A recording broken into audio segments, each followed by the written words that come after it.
Selamat pagi teman-teman. Pagi ini saya ada jadwal untuk bike fitting di Teknobike. Ya, teman-teman silakan ikuti prosesnya. Saya rasa ini akan bermanfaat terutama bagi teman-teman yang hobi goes dan goesnya mau bertahan lama. Silahkan, selamat menikmati. Ya guys, kita mau bike fit by ID Match ya? Iya betul sekali. ID Match. Ada biasanya di Teknobike di semua Teknobike atau cuma di CCBD aja? Untuk saat ini kita available-nya masih di SCBD, soon bakal ada di Teknobike BSD. Oke, sip.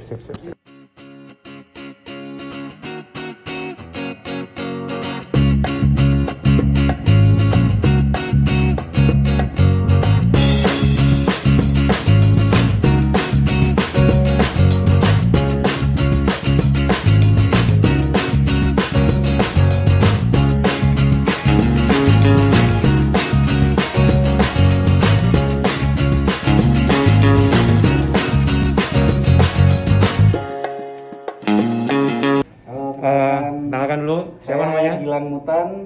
Oke, satu lagi? Saya namanya Khairo. Hai. Panggilnya Cuy. Cuy, ya rambutnya juga agak cuy-cuy begitu sih kayaknya. Iya. Ya, ini sepeda yang saya pakai ya kurang lebih hampir sebulanan lah ya, kurang lebih ya. Jadi awalnya saya kan bike fit sendiri di rumah ya, jadi otodidak ya, jadi kita lihat-lihat YouTube segala macam ya. Dan ketika beritahu ya di Teknobike SCBD ada ID Match ya, itu saya penasaran juga, akhirnya niatnya untuk mencocokkan aja. Benar. Ya, compare. betul. Apakah hasil fitting sendiri itu mendekati nggak hasilnya dengan kalau kita pakai software, pakai mesin ya, Betul. pakai mata-mata yang lebih terlatih lah ya, kurang lebih kayak gitu ya. Oke, nah sekarang yang ingin saya tanyakan, kenapa bike fitting itu perlu buat kita yang pesepeda gitu loh? Jadi pertama kenapa bike fitting itu perlu, karena kan kita bersepeda pertama kita cari sehat. Dan korelasinya adalah ketika kita duduk kita mendapatkan kenyamanan.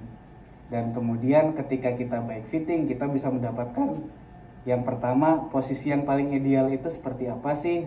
Karena di sistem ID Match kita ada target-target ketika fitting. Misalnya ketika mau main jauh di Grand Fondo, atau ketika kita pengen ngejar buat speed, main seperti atlet-atlet Tour Pro, atau event yang paling posisi agresif kita ada. Dan selama ini yang beredar di masyarakat teorinya adalah sekali kita bike fitting itu untuk buat semua posisi.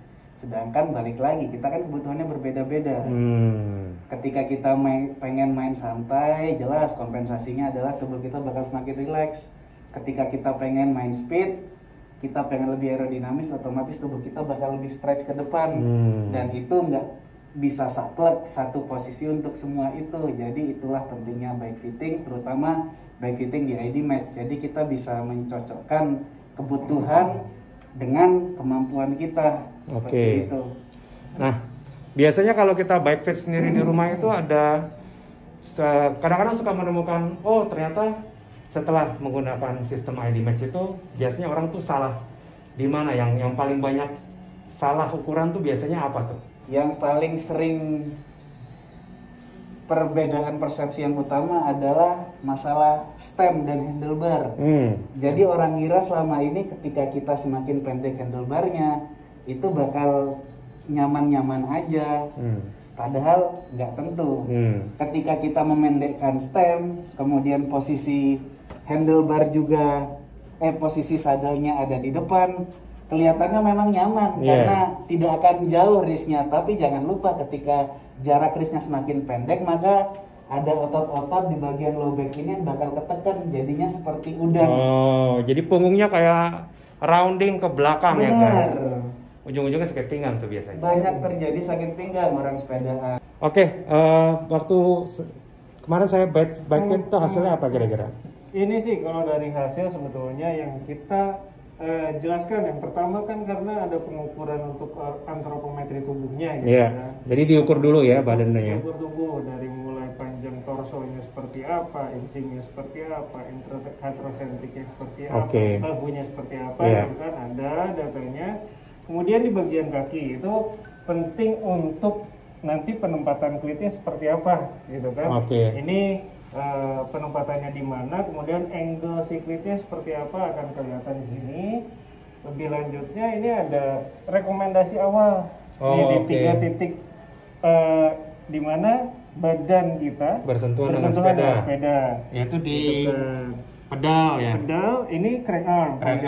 Seperti apa, kemudian handlebar ya. Seperti itu. Dan ini hasil dari clip positioning. Kita kan ada clip positioning system nih. Nah, ini hasil akhirnya nanti bisa diaplikasikan lewat alat yang kita punya gitu. Kemudian setelah itu ini nih ada 70, 161, 169 segala macam. Itu adalah pembacaan derajat di mana dari hasil tadi scanning itu secara antropometri keseluruhan dibutuhkan panjangnya si torso yang seperti apa, kaki dan segala macamnya kan tadi udah ketahuan nih. Akan ketahuan degree-nya ketika di atas sepeda seperti apa. Ini idealnya ya. Ini kurang lebih posisi yang paling ideal dengan kondisi sepeda yang sekarang dipakai Ondeki gitu kan. Ini yang paling bisa dibilang nggak memerlukan tidak menimbulkan power loss yang terlalu banyak, kemudian secara positioning duduk dan handlebarnya pun akan bisa dibilang aman dan nyaman gitu, tanpa mengenyampingkan performanya seperti apa gitu kan. Karena di sini kan tadi yang seperti Mas Gilang sudah singgung, kita ada riding position macam-macam. Kebetulan pada saat kemarin Om Deki di fitting itu kita pilihkan yang berada di tengah. Artinya secara performa dapat, kenyamanannya juga ada gitu kan. Ini klasik namanya kalau Om Deki pilih gitu. Kemudian di sini ada angka-angka nih. Ini hasil dari fitting dari awal, ini yang kecilnya. Kemudian yang di atasnya ini ada perubahan yang didapat dari setting sepeda dari sebelumnya. Before after lah, gitu kan. Kayak gitu sih Om, kurang lebih. Ya, jadi setelah tahu ukurannya, angka-angkanya, baru diaplikasikan ke sepedanya ya. Betul. Jadi istilahnya kan tadinya di copy nih, pada saat datang ke sini kondisi sepeda seperti apa kita copy, terus dipindah ke sana kopiannya. Kemudian di smart bike riding kita cari-cari sistem juga, cari-cari tahu gitu kan riding position. Terus dilihat juga gitu ya. Betul. Jadi dilihat juga yang optimal kayak gimana sampai akhirnya dapat yang seperti ini kayaknya udah paling cocok seperti itu gitu kan. Kemudian hasilnya perubahannya itu yang berupa angka ini itu dikopikan lagi, nantinya di paste ke sini. Gitu di sepeda aslinya. Iya masuk akal. Saya juga melihatnya gitu.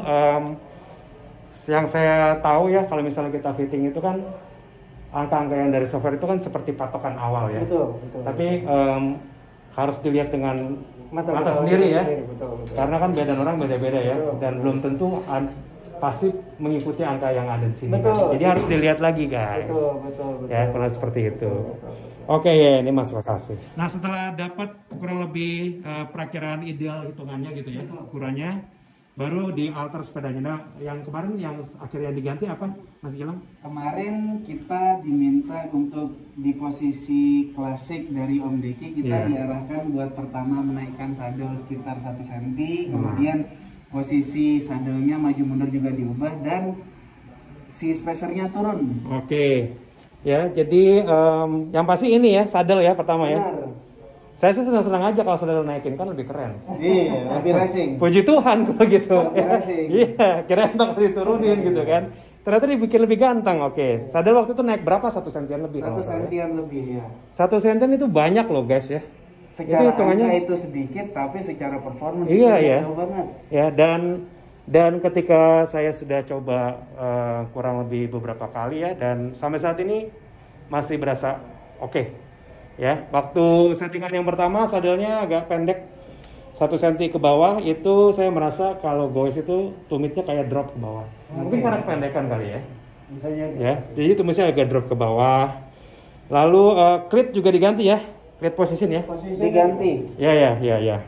Ternyata klitnya juga dimajuin sedikit ya? Iya. Kurang lebih berapa? Ingat nggak majuinnya? Sekitar 4 mili ya. 4 mili ya.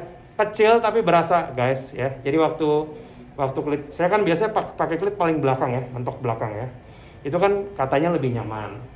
Cuman ternyata pas Mas Gilang lihat saya sepedahan ya, itu lututnya kebuka. Tak pikir perutnya mentok gitu. Ternyata kependekan sadelnya gitu. Begitu klitnya maju, sadel naik, lebih mudah ya untuk menutup lutut ke dalam karena nggak kependekan ya. Dan ternyata nyaman juga, jadi nggak terlalu pegel di apa enggak ya. Jadi kayaknya sih hitungannya pas tuh ya. Apalagi kalau yang saya ingat ini pertama kali beli ini saya turunin nih ya. Seat namanya apa nih? Spacer saya turunin ya. Jadi drop barnya ya itu turun kurang lebih berapa ya? Ini 1 cm. Ini 1 cm. 1 cm. Saya turun 2 berarti 2 cm nih. Ini kan udah dipotong satu nih. Benar, stirrupnya dipotong. Ya. Karena pas beli pertama settingan di awal yang agak tinggi itu, saya merasakan baunya agak sakit.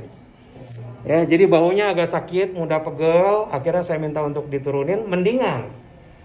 Terus tertantang diturunin lagi sekali lagi ya. Dan akhirnya dapat kondisi yang ini, dan ini cukup ideal ya. Jadi mungkin karena di fitting ya, menggunakan software, terus ada mata-mata ahli yang mengawasi ya. Jadi makin ganteng sepedanya. Sadelnya makin tinggi ya kan, drop barnya makin turun gitu. Tapi nggak semua. Nggak semua ya. Bisa dibilang hasil yang didapat tidak akan bisa sama ketika bertemu dengan orang lain. Iya, betul. Bisa dibilang sama seperti slogannya dari ID Match, Match Your Identity. Artinya, itu artinya ID Match artinya ID itu. Match itu, itu Match Your Identity. Artinya setiap rider punya karakteristik masing-masing. Gitu kan, cara posisi bersepeda yang awalnya pun seperti apa, kebiasaannya seperti apa, kita coba match sama identitinya mereka. Gitu. Bisa dibilang gitu. Bagus. Berarti tergantung fisik masing-masing. Betul. Ya. Ini biasanya kalau habis di fitting ini perlu dicoba berapa lama supaya ketahuan apakah hasil fittingnya itu cocok atau mungkin ada lagi yang mesti diperbaiki gitu. Kira-kira mesti dijajah berapa lama? Biasanya dari pengalaman pribadi, kemudian compare review sharing dengan teman-teman customer yang lain, 3 kali itu kita bisa udah mengetahui. 3 kali sepedahan gitu? Benar. Di riding pertama sudah jelas itu perubahan habit yang sangat besar. Tubuh masih belum bisa menerima biasanya. Dan ketika kedua, ketiga tubuh semakin adaptasi. Yang harusnya memang seperti itu semakin nyaman. Akhirnya di riding keempat biasanya selesai fitting kita bakal semakin pede dan merasa kenapa gua nggak fitting dari dulu aja. Penting tuh fitting sepeda ya. Saya juga setiap kali beli sepeda selalu berusaha untuk fitting sendiri, otodidak ya. Cuman kalau ada fasilitas yang mungkin lebih baik dan yang lebih penting mata-mata yang lebih pinter gitu. Ya, kalau kita kan cuman mindahin ninggiin itu nggak ada yang ngeliatin gitu. Kalau pakai kamera rekam sendiri kadang-kadang miring lah apalah gitu. Tapi kalau ada yang ahli yang memang bisa ngelihat kan akan lebih bagus. Ya, jadi saya pikir itu ya. Jadi bike fitting penting ya. Penting ya. Di Indonesia udah banyak belum sih bike fitting? Kalau bike fittingnya sendiri sebetulnya sistem yang ada di Indonesia kan ada banyak macam juga bike fitting. Kebetulan kalau dengan ID Max kita baru saat ini ada di Jakarta di 2 tempat, salah satunya di SCBD ini yang doakan saja. Satu lagi di Jakarta Cycling. Jakarta Cycling Shop DCS. Doain aja nantinya di bagian Tangerang di Technobike BSD akan ada. Kemudian semoga mungkin nggak di tahun ini pun di tahun depan akan ada di kota-kota selanjutnya. Ya. Sip. Terima kasih lo ID Match ya, by Technobike ya. Penting guys fitting sepeda. Karena sepeda itu saya sering dengar manusia itu adalah makhluk yang paling tidak simetris badannya ya. Telinga lebih tinggi sebelah gitu kan. Ya, sedangkan sepeda itu adalah benda yang kanan kirinya itu paling terukur dan simetris. Jadi kalau kita nggak fitting biasanya berbenturan dan itu menyebabkan rasa nggak nyaman ya. Sering terjadi. Nah, jadi kalau mau goesnya nikmat ya, panjang umur ya. Goesnya nggak cuma bulanan habis itu berhenti karena sakit pinggang ya. Jadi harus saya rasa bike fitting ini penting. Terima kasih ya teman-teman semuanya. Ya, sampai ketemu lagi. Semoga bermanfaat semuanya. Thank you. ID Match Technobike. Good.